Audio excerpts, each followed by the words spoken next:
Bismillahirrahmanirrahim. Assalamualaikum warahmatullahi wabarakatuh. Perkenalkan Bapak dan Ibu, nama saya Hidayat Barokah. Saya berasal dari PTPN 4 Regional 3, khususnya di unit Kebun Tanjung Medan, perbatasan antara Riau dan Pekanbaru, di daerah Bagan Batu. Saya bertugas di Kebun Tanjung Medan sebagai asisten tata usaha yang membawahi baik kebun maupun PKS. Hari ini saya coba memberikan materi terkait dengan kepemimpinan. Secara teori, kepemimpinan itu adalah pemimpin adalah seseorang yang bisa memberdayakan orang lain, itu berdasarkan pendapat dari Bill Gates.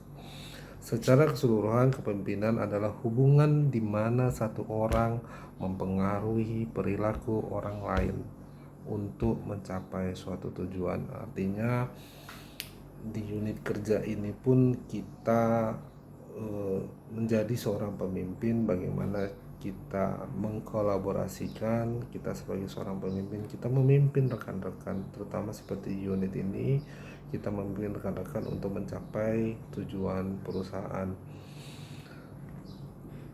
Ada 5 perilaku pemimpin hebat. Yang pertama, model the way.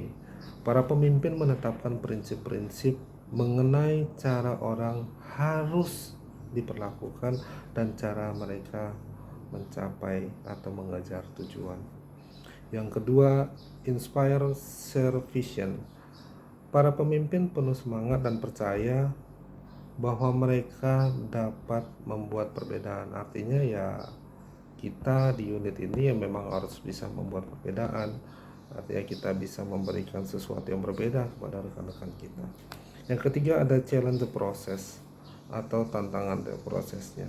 Pemimpin harus bisa mencari peluang, harus bisa mencari inovasi untuk meningkatkan organisasi. Yang keempat, ada encourage the heart. Artinya para pemimpin mendorong kolaborasi dan membangun tim dengan semangat. Yang kelima, kita ada enable and act, memungkinkan orang lain bertindak, mencapai hal-hal yang luar biasa dalam organisasi. Keterampilan yang dibutuhkan untuk setiap pemimpin yang menjadi sukses. Yang pertama, komunikasi. Komunikasi adalah hal utama untuk menjadi seorang pemimpin. Artinya dengan komunikasi yang baik, rekan-rekan kita atau tim kita bisa saling berkomunikasi, saling bertukar pikiran untuk mencapai tujuan dari perusahaan. Seorang pemimpin juga harus bisa mengambil keputusan. Artinya posisi kita sebagai seorang pemimpin, kita harus bisa mengambil keputusan untuk terkait dengan hal-hal yang terjadi di unit kerja kita. Yang ketiga, kita harus beradaptasi. Adaptasi itu artinya kita harus bisa menyesuaikan diri, karena posisi kita sebagai pimpinan, kita juga punya tim kerja dengan berbagai macam perilaku dari tim kita atau dari anggota kita. Kita harus bisa menyesuaikan, kita harus bisa membentuk, menyesuaikan perilaku yang dilakukan oleh anggota kita. Kita harus bisa menyesuaikan apa kemauan mereka dan apa yang dibutuhkan perusahaan. Kita harus mengkolaborasikan itu. Yang keempat, kita harus membangun hubungan.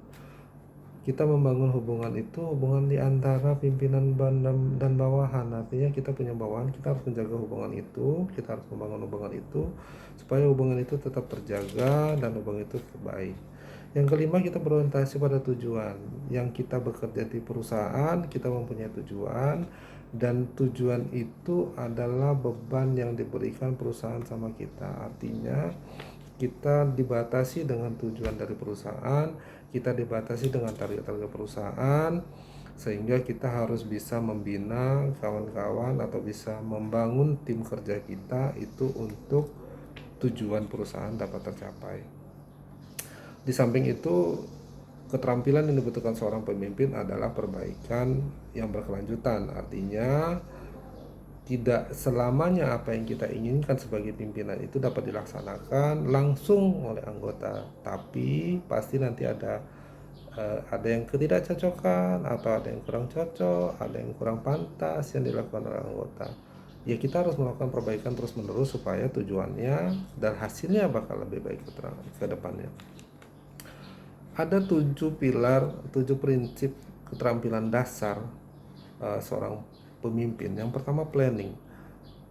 Pemimpin itu harus bisa menentukan dan menjelaskan sasaran yang harus dicapai serta menyusun langkah-langkah yang akan dilakukan. Yang kedua, kita harus punya tuning up, artinya mempersiapkan tim, menentukan siapa saja yang mau bergabung dan bagaimana tugas-tugasnya, dan mempertimbangkan karakteristik anggota dan tugas.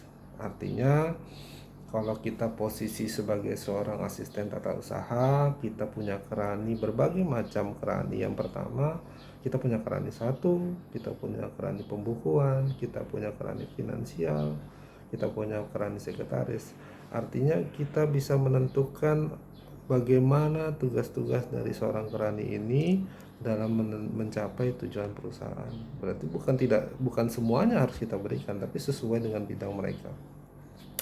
Yang ketiga, organizing, artinya menyelaraskan tim. Bagaimana membuat peraturan dan memastikan terciptanya kelancaran sinergi dalam tim. Artinya di tim atau di tempat kerja kita pun apa yang kita kerjakan itu harus sesuai dengan aturan. Jangan di luar aturan, karena aturan itu sudah ada. Kita di unit ini kita udah punya SOP dan IKA, itu yang harus kita